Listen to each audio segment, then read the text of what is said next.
Selamat ketemu lagi dengan saya. Waktu kali ini kita akan bikin sedikit manis ya, rasa-rasa manis. Kemarin kan minggu-minggu kemarin, hari-hari kemarin kita sudah biasa dengan rasa yang gurih dan asin. Saat ini kita tibanya untuk yang manis-manis, untuk penyeimbang. Kalau nggak ada penutup, namanya menu itu nggak akan enak. Yang kita sajikan adalah menu yang sudah familiar banget, tapi perlu kita ulas gimana caranya membuat produk ini supaya bisa dicontoh dan digemari para susu hot lover yang ada di rumah. Maksud saya bukan susu hot yang jorok ya, Surabaya Sweet Hotel lover yang ada di rumah. Kita akan coba bikin Omali versi Surabaya Sweet Hotel. Bahannya sangat simpel. Yang pertama kita sediain potongan roti. Potongan roti ya seperti ini. Terutama yang kita harus pilih potongan rotinya kalau bisa dari bahan minimal croissant plain atau yang tidak ada rasa, ataupun yang terbaik adalah yang terbuat dari pastry yang sudah dibakar, yang sudah siap saji. Itu bahan yang paling utama dan perlu diperhatikan. Yang kedua, kita nggak boleh melupakan ini butter. Ini kita pakai unsalted butter ya guys, unsalted butter. Kenapa kita pakai unsalted butter? Untuk penyeimbang. Bukan berarti produk yang lokal ini nggak bisa, tapi ada tekniknya, nanti akan saya kasih tahu tekniknya. Yang kedua, yang ketiga untuk bahan selanjutnya adalah gula pastinya, karena rasanya manis, gula kita nggak perlu banyak. Jadi untuk makan ini, untuk makan produk ini nanti nggak perlu takut kita kena gula, ya.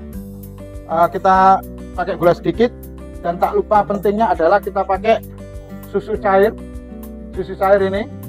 Dengan total sekitar setengah liter, 500 ml. Yang selanjutnya bahan selanjutnya adalah kismis atau raisin. Ini yang tak kalah pentingnya, ini bahan utamanya yaitu telur. Kita cuma pakai 3 aja. Dengan perbandingan 1 liter susu kita pakai 3 pieces telur, ya. Oke, kita bisa mulai, Mas Edo. Ini perkenalkan asisten saya yang selalu setia mendampingi saya kemanapun. Jadi moga dibantu Pak Edo untuk motongnya juga. Pertama yang kita bikin adalah kita siapin dulu susu cair, kita panasin dulu 1 liter. Tapi ingat, manasinya tidak perlu mendidih, hanya anget-anget suam-suam kuku saja. Tujuannya apa? Ini salah satu trik and trick juga supaya mengurangi bau amis dari telur. Yang kedua, bisa melarutkan dengan cepat untuk gulanya, ya. Jadi gula yang 50 gram kita campur langsung. Ada sedikit garam.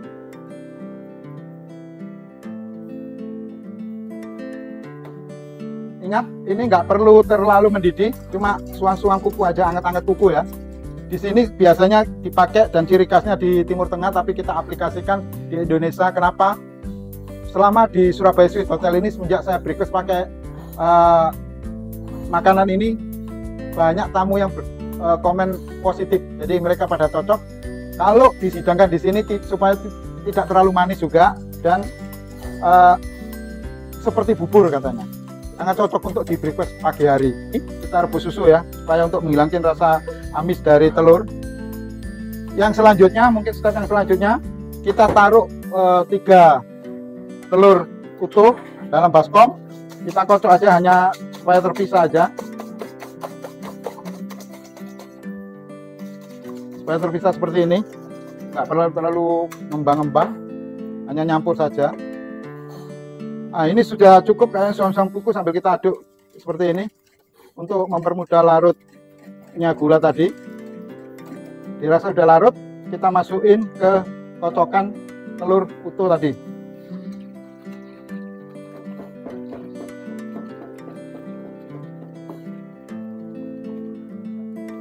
Oke, kita mulai saring ya. Untuk semua milk yang sudah tercampur tadi, ini masih kondisi panas. Kenapa harus disaring? Supaya ada peringkilan yang untuk putih telurnya bisa tersaring dan bisa kelihatan untuk bersih setelah hasilnya disaring, itu beda sekali. Jadi ini tip yang kedua. Untuk tips and trick yang ketiga, sekarang kita mulai menata untuk namanya. Ini biasanya kalau di luar negeri dinamain Omali, kalau di Surabaya Sweet Hotel saya namain Om Suro. Ingat ya, bahan dasarnya tadi yang pertama kalau bisa dan harus croissant yang plain. Yang kedua, harus pakai puff pastry sebenarnya yang bagus ya. Tapi usahain ambil yang plain saja. Kenapa di Surabaya Sweet Hotel kita pakai roti tawar? Biar kita itu ciri khasnya beda sendiri. Kenapa dinamain Om Ali di sana, kalau di sini Om Suro gitu ya. Yang selanjutnya kita siram untuk saus yang sudah terbikin tadi ya. Usahain nyiramnya rata ya, rata dan sedikit ada penekanan biar yang atas bisa kena juga sama airnya. Ini trik and tips yang ketiga, ini kita resting selama 1 jam. 1 jam tujuannya apa? Biar semua roti yang ada menghisap cairan ataupun saus yang ada di sekitarnya. Ini sudah kelihatan semuanya sudah menyatu, well combine ya, well blend. Kita kasih susu yang fresh saja. Ini trik and trip yang selanjutnya yang keempat. Kita tuangin saja. Oke. Sekarang masuk ke trik and trip yang keempat. Ini kita biarin sampai setengah jam. Habis itu kita steam. Nah, setelah setengah jam kita taburin untuk kismisnya dan kita kasih unsalted butter sekitar per cup seperti ini, kita kasih 50 gram.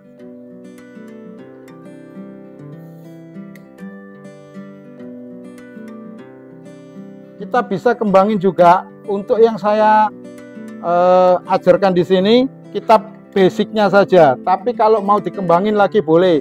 Ada beberapa tambahan seperti biasanya yang suka kayu manis, kita tambahin kayu manis. Ada yang suka kacang, kita tambahin kacang. Bahkan ada yang suka kasih kelapa parut, kita tambahin kelapa parut. Tapi kelapa parutnya yang dry, yang kering, bukan yang basah ya. Kenapa? Karena sausnya sudah basah, nanti basah ketemu basah akhirnya jadinya kurang bagus. Jadi perlu diperhatikan seperti itu.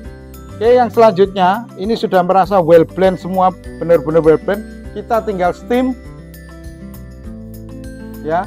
Kalau steam suhunya nggak perlu kita lagi, kita setting, kita pasti pakai, kalau rasional ini kita pakai suhu di 100 derajat, itu namanya steam, dengan waktu 60 menit ya, 60 menit. Untuk cirinya supaya kelihatan itu matang, kita akan ragu gimana cirinya kalau matang. Salah satu ciri yang paling menonjol adalah setelah 60 menit kita steam, dia pasti akan naik ngembang ke atas. Itu cirinya sudah matang. Ya, kalau kurang percaya lagi ditusuk. Kalau ditusuk pasti saya yakin nggak akan Kalau sudah naik pasti saya yakin naik, matang. Ya, kita bisa steam tanpa ditutup. Nah, ini waktunya 60 menit. Tinggal nunggu sampai 60 menit. Oke, kita sudah menunggu lama tadi ya, sudah 60 menitan. Kita coba untuk untuk produknya. Kayaknya sudah matang juga ini Mas ya. Kita sudah pakai sarung tangan juga. Nah, ini produk yang sudah matang. Untuk lebih komplitnya lagi, lebih menggairahkan lagi, kita untuk presentasi serta makannya kita ada beberapa aneka pilihan untuk pendampingnya, side dish-nya. Satu, yaitu kita bisa pakai keju ya, sama coklat saus, atau bahkan pakai madu lebih bagus juga. Jadi ada beberapa varian untuk side dish-nya untuk makan Suro ya. Jadi bukan Om Ali, ini Suro, ciri khas dari Surabaya Sweet Hotel. Jadi jangan bosen-bosen lah Surabaya Sweet Hotel lover datang ke Surabaya Hotel sini supaya lebih mengenal dan mengakrabkan dengan makanan kita. Produk kita masih banyak lagi. Sampai ketemu di lain waktu dan kesempatan. Terima kasih.